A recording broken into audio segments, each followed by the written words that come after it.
Athlete Builder back at it. Have a doctor in the house today, Dr. Pam Arnell. As always, we're powered by the AEA Institute, where mental performance is what we do. We want to check out the Mental Edge Academy. Today, we have someone in that vein. She's the executive director for 220. So, shout out Bill Brown, our Navy SEAL that was on our show twice already. He heads up the New York City SEAL Swimming. I'm sure if you've been listening, you've heard me talk about that. And he mentioned that when any of the vets, first responders, any families of vets that are having challenges, he said, you know what? When you come across anybody, Jim, that has those challenges, get a hold of Dr. Pam. So, talk to her, learn more about her entity, started to partner a little bit more with what we're doing with the AEA Institute. We want to support them. So, Pam, just first off, thanks for being on the show. Thank And you for having me. the 22-0, and some people really kind of challenge this sometimes. I know that refers to the fact that on average daily, 22 veterans commit suicide. And we're trying to get that down to zero, hence the 22-0 name for the company. And people are Yes. like, is that really 22? Is that really the right number? Like, there's that many? And I'm So like, yeah. it So go ahead. is. Yeah. Yeah. Well, and so that was 8 years ago. April 22-0 will have been operating 8 years. And 8 years ago, the data showed 22, on average, 22 a day die by suicide. Well, those numbers continue to be in that range. And actually, I just saw a article that was released showing that the numbers have increased. Realistically, that it's going to be now more along the line of 44 a day. Um, Two times so the number. two times. Well, and here's what people don't realize. So the data reflects male veterans. It doesn't include the female veterans. If a veteran dies by, let's say a veteran leaves a suicide note and they overdose, even though there's a suicide note, that does not get counted. If a veteran leaves a suicide note and dies in an MVA, that does not get included in that data. So the numbers are just not accurate. We know that there's more than that today that are still dying by suicide, when in the United States and at 2026, there should be no suicides at this point with our armed forces if the VA was doing what they were supposed to do. Um, Gotcha. the other part of that is, the VA is not open to holistic approaches. And the majority of those that die by suicide that are veterans are not even going to the VA to begin with. So, it's sad, but it's sad when There's reality, huh? it Well, is. people Yeah. people are asking, well, why are we having this discussion about today? Because it sounds kind of a big downer, right? But we'll also the point is that everyone has pain and suffering, and it's kind of how you choose to look at it. And I'm not saying the people that are in trauma sh- are are not suffering. I'm not saying they're not, but I'm saying that the brain is trainable. We can make certain choices and improve ourselves. We aren't stuck in victims for forever. And so Pam's doing great work there. And in the athlete builder world, mindset is the main thing that we talk about because it leads your willingness to learn things, be a better teammate, than your training, nutrition, and recovery. So, Pam, right off the bat, just before we get into the seriousness of it, and we're going to talk about a few things today. We're going to talk about your background. We're going to talk about your husband, and then talk about what you're doing and finish up with some things. But part of your background, usually we always have athletes on the show, or doctors, or trainers, or special forces. And I saw that you competed in the band playing a flute, so flautist, right? This one Yes. time at band camp kind of deal. Um, and I saw that it was a national competition where it all occurred in your home state, and then Yes. things went a little awry. So I did some research, and I want to hear your version of it before I make up my own version on what happened there. Okay, so yes, I was in the band, Columbia Central High School, in Columbia, Tennessee, and we were going to win the Grand National Championship. We didn't know anything we were teenagers, but we were going to win. And so there were very few of us that had a vehicle. I had a vehicle, and I called it the banana. My daddy made me have one of those. I couldn't even tell you what kind of vehicle it was, but it looked like a banana shape to me. Um, but being that was the case, then they said, "Hey, Pam, let's go to the liquor store and get some alcohol because we're going to win." Here we go. Well, we said, "Sure." So what does Pam do? We pile in my car. We go to the known liquor store. We get there, and the premises was if we win, which we knew we were going to win, then we would celebrate on the way back. Well, guess what? We won. We actually won. And so we started celebrating. When we got back to the school and we were in the band room, by then our band instructors had already heard about it. Um, they said, "Hey, no, nobody's leaving." Now, mind you, we get back about 1:30 in the morning. So I'm thinking, okay, just pop in my car and no, nobody's leaving. Everybody grab a seat. So we grab a seat. And then they said, everybody is going to have to be honest about who drank. And I'm going, well, how many do you think? I couldn't put 16 in my car. There ended up being 16. So they started calling us the Sweet 16. Mm, So I kept saying, no, it's really not that bad. I was trying to minimize it because you got to realize my dad was in the law enforcement field. My dad knew when I got a ticket before I ever got home. And we didn't have cell phones back then. So I was really dreading going home, but um, went, we stayed. It was about 4 o'clock in the morning that we were able to leave and got home. And my dad was up and he said, "Sis, what is going on?" And I said, "Dad, I think you better sit down." I said, "I'm going to be suspended." He said, "What did you do?"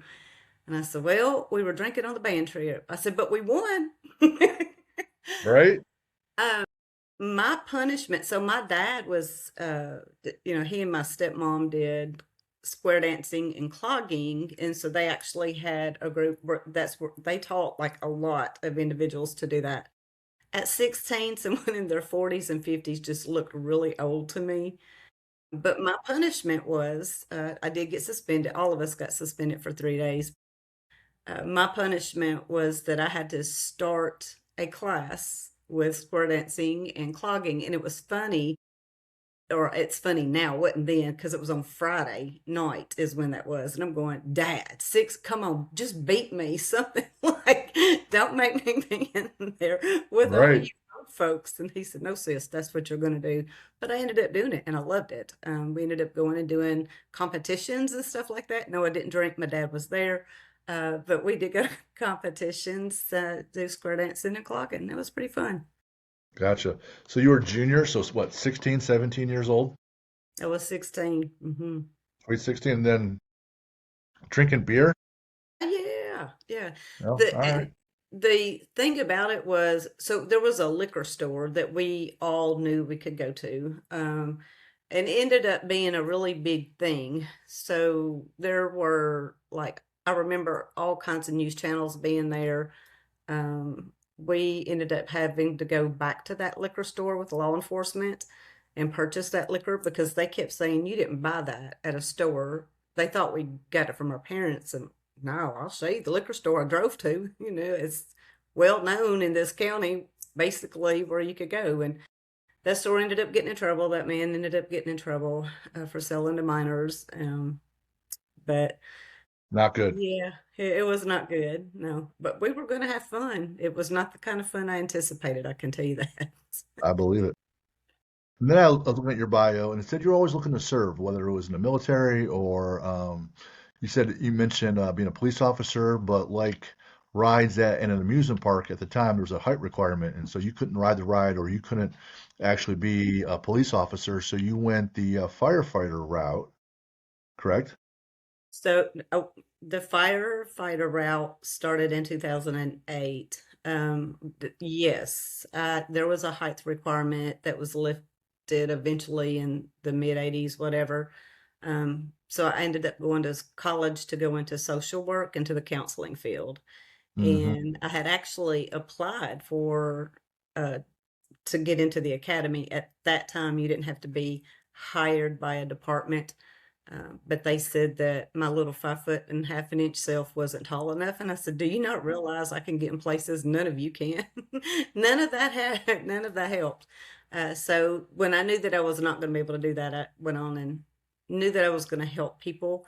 Wasn't really sure what path God was going to have me on, but I knew from a very young age that I would be serving and helping individuals. Gotcha. So I ended up doing that. We had in 2008, there was a really big tornado that came through in Giles County, and um, I went to McDonald's, picked up a whole bunch of sausage and biscuits to take to everybody that was working out there. Um, get there, and then the next thing I know, Bruce says, "Hey, come on, you can go ride with me." Well, we're going and riding and looking at all the devastation. He said, "Hey, you want to be in the rescue squad?" So, well, I really hadn't thought about it. I was just bringing all of you food. He's like, "No, you would be good." And so I ended up doing it. I joined in 2008. It's volunteer fire rescue in Giles County. I'm an auxiliary member now. I don't think they would even let me leave if I said I could step away as auxiliary. I don't think they would let me leave. I'm known as Big Mama in the first responder role. But I also did get to be a reserve deputy. So when the sheriff's department started the reserve deputy program, I applied, and I was a reserve deputy for 5 years before I became known as the kid police. In Tennessee, you can't be the kid police, which is the youth service officer, and with the courts, and be in law enforcement. That's when I said, well, I'm going to have to really decide, because I really enjoy being a reserve deputy. We had all the same training, everything that law enforcement does, the beginning, the intro, the annual, and I loved it. And so I knew that God wanted me to serve and protect the kids, and that's what I did.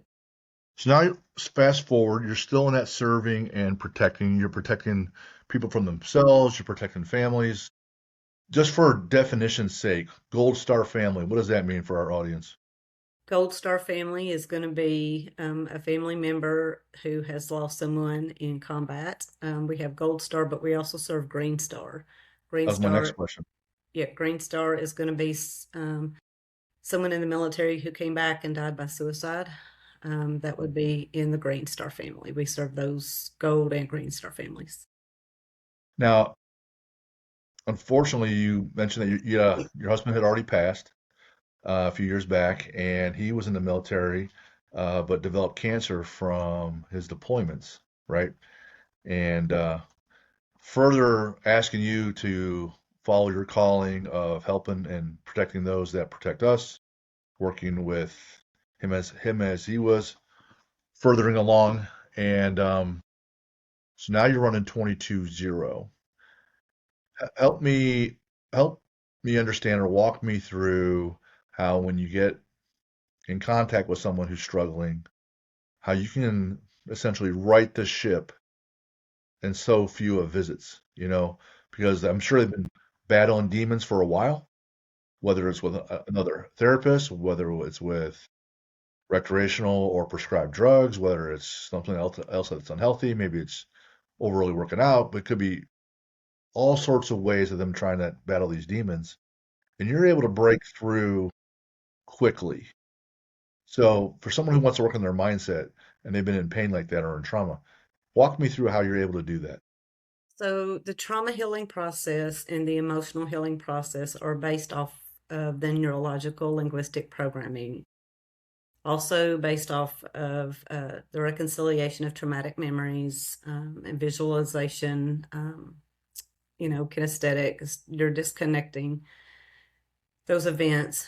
When someone experiences an event that's traumatic, those events are not processed in the brain, so it gets stuck in the amygdala, which is your fight, flight, or freeze.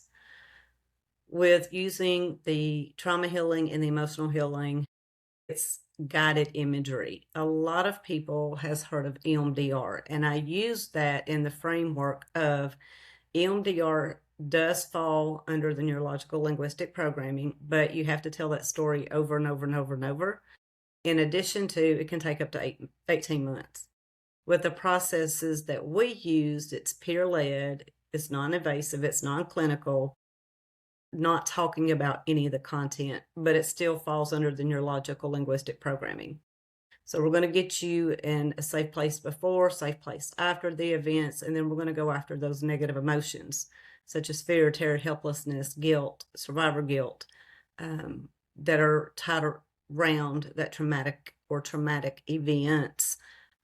So the average is 2 to 4 sessions.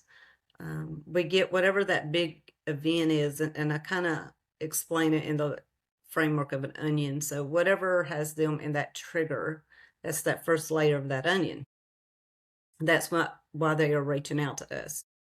But in addition, we're going to go and clear any other traumatic events, and that means going all the way back to childhood and getting any of the adverse childhood experiences that they may have. So by the time they're done with us, be it 3 sessions, 4 sessions, we've cleared all of the trauma and then the negative emotions tied around those traumas. When I would think like not anywhere near severe, an athletic analogy where you're trying to kick the winning field goal and you miss, and then you feel guilty and upset, right? When you talk about missing the field goal, or you talk about the trauma where your buddy died and you lived, just talking about it probably makes them relive it. Like we talk about visualization with our athletes, they're then visualizing, like your clients are then visualizing the trauma. Doesn't that make it a little more painful again or worse?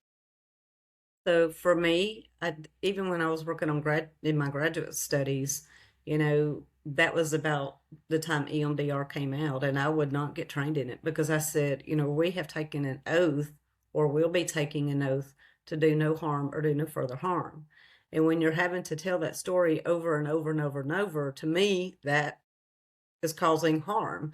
When there's already problems. But with what we do, no, you don't talk about the content. You're not allowed to talk about the content, and that protects you, but that protects my peer coaches so they don't get vicarious trauma. If you look at it, all of those that are in the mental health professionals world, be it social workers or counselors, they're hearing that content. So they're getting that vicarious trauma from Sure. hearing those events.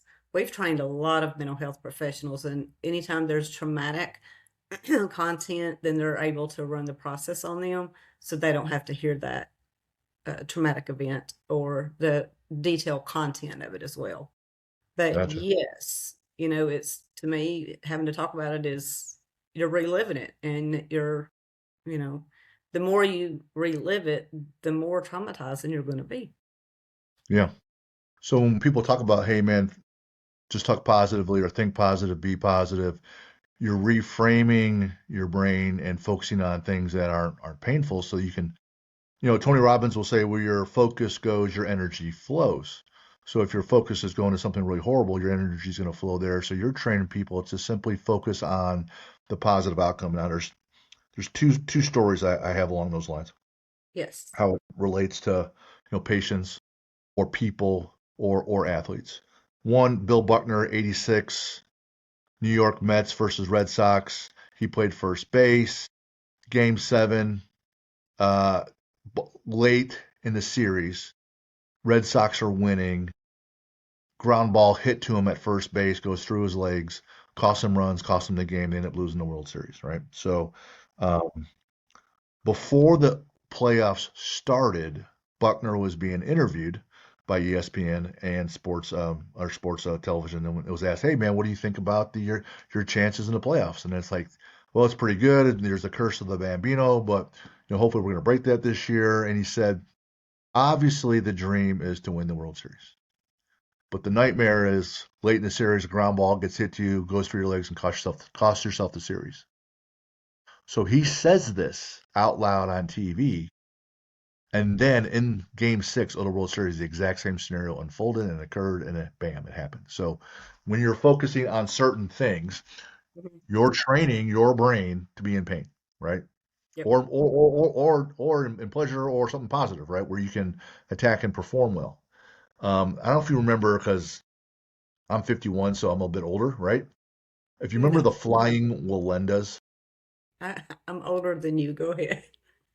The Flying Wallendas. Wallendas is the last name of a famous circus family.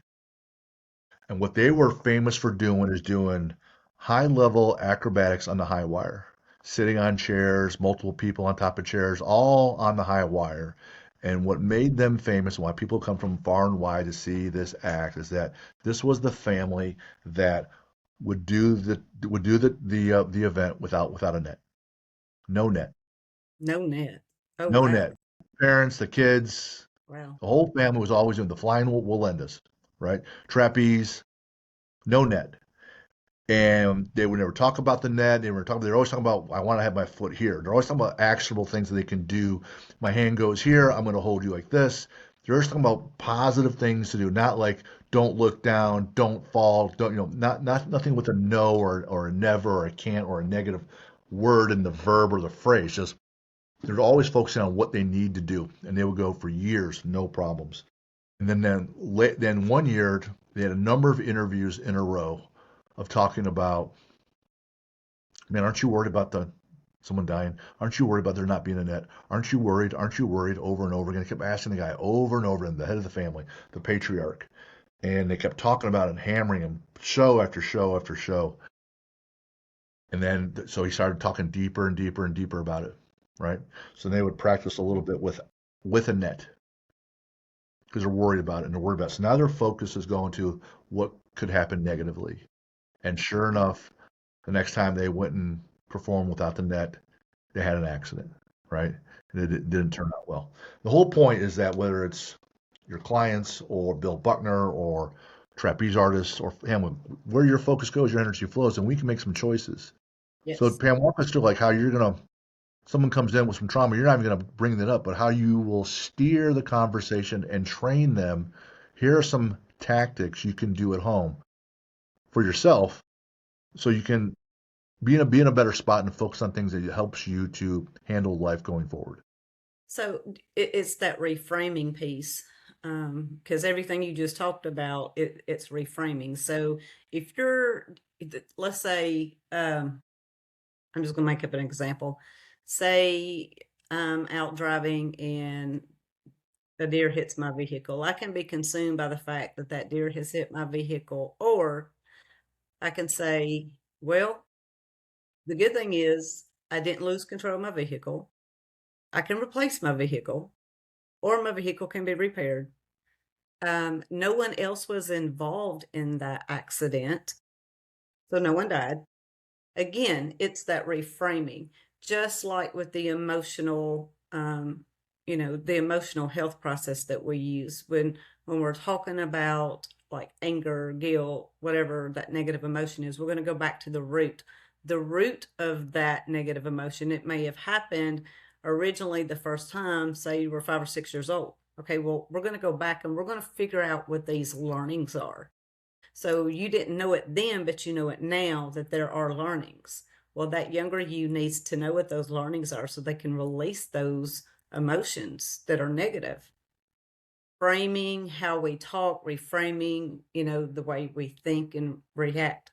If I said, Jim, for 1 week starting today, a week from now, I want you to text me and tell me how many yellow school buses you saw every day. I expect to have a text message that says, I don't care where I am, Pam, I cannot quit seeing these yellow school buses. Yeah, right. So it's the reticular activating system, the RAS, Yes, it's yes, neurological. So we're really working. Trauma is not a disorder, and the emotional healing from those negative emotions is not a disorder. It's neurologically based. And right. once you can get control of that and understand that, then the healing is there. We talk about that all the time at the AEA Institute, the reticular activating system, and that's like your mind's eye. The day I picked up my Jeep and drove home, Uh-huh. I swear to God, I was surrounded by Jeeps. Right? Because now I'm driving my new Jeep. I've been wanting a Jeep. I'm all excited. It's stick shift. I'm driving home. I'm like, Jen, you will not believe how many Jeeps there were today. Yeah. Right? You will not believe it. Like they're everywhere. I can't believe I didn't know that this many people had Jeeps. And Yeah. because now you're just all about it. And I remember when I was a kid, my dad would say, "Hey man, only girls drive red cars." chicks love red cars. Dudes don't drive red cars, right? So by God, every time we were in a car, I was pointing out a guy that was driving a red car. Cause hey, there's another guy, Dad, right there. Because you're a little kid, you want to prove your father wrong all the time. I get that. So they put that in. They put that in your head. Or the point is, you can put things in your head too, and should, so that you can optimize your day. Get up and you start saying, I'm gonna look for yes answers out of people today. I'm gonna look for gratitude and everything. So when Jocko's response is good, when bad things happen, if you watch or follow Jocko Willink and his podcast, something bad happens, he wants the response to be good. Good. That way you can reframe immediately, look for some positives. That way you're not upset. Because I know when a lot of people, be included, when I'm upset, I'm making worse choices. And if we can get people or athletes to look at the situation, you missed the swing at that pitch, think, good, man, now I got data. This is how his delivery is. Or you missed that field goal. All right, I know what to do next time in this Yeah. situation. Yeah. Right. So if you just look at the experience as data, and your brain is this AI module that's going to constantly evolve to the data, being aware because your brain's going to do it anyways, whether you choose to or not. But now you can take a little bit more control and put yourself in a better frame of mind moving forward. Absolutely. Mm, That another example of that. So let's say uh, not everybody likes everybody. Prime example. Let's say someone is spreading rumors about you and giving false information, which happens, and knowing good and well that that information that they're saying about that individual is not true. You know, so one or two things can happen. I can let that consume me and affect or impact my day, or I can rely back on my faith, which is what I always do, and say, if they're talking about me, they're leaving somebody else alone. mm, And if they're trying to, diminish anything that I'm doing or make false statements about me, then they're leaving somebody else alone. So that's okay because my God can handle it. I don't know who or what kind of God they're serving, but my God can handle that. yeah, So I can yeah. do one of those two things. For me, it's easy. I'm going to rely on my faith. And also knowing that if they're talking about me, they're leaving somebody else alone. Here's the here's the challenge or the task I would pose to people that sit in a quiet spot and write down a few things that kind of set you off, like or how you react normally, kind of categorize or tabulate how you react when things don't go well, right? Or if someone's cutting you off if you're driving, but in sports, when you have a bad play, or if you're someone in trauma, right? Write down this is what happens, and then we talk about whether it's your nutrition, just pre-decide, pre-decide. All right, next time this happens, I'm gonna try to move the needle a little bit. I'm gonna say this phrase. I like the word good. It's hard for me to use, but I like it. I like the word good. I'm gonna say one thing positive to kind of reframe it. That way I can at least think a little clearly and make a good decision. If you pre-decide, write that down, what you're gonna do, what your process is gonna be. Next time it happens, just test your theory. See how it goes. Get some new data. Well, I tried this. It worked okay. I'm gonna try it again. So when you get more data, then you can make another adjustment whether you wanna or make another decision whether you want to adjust again or not. But it's sitting quietly for a minute, writing down the problems that set you off, and then pre-decide how you're going to handle it, and then see how it goes.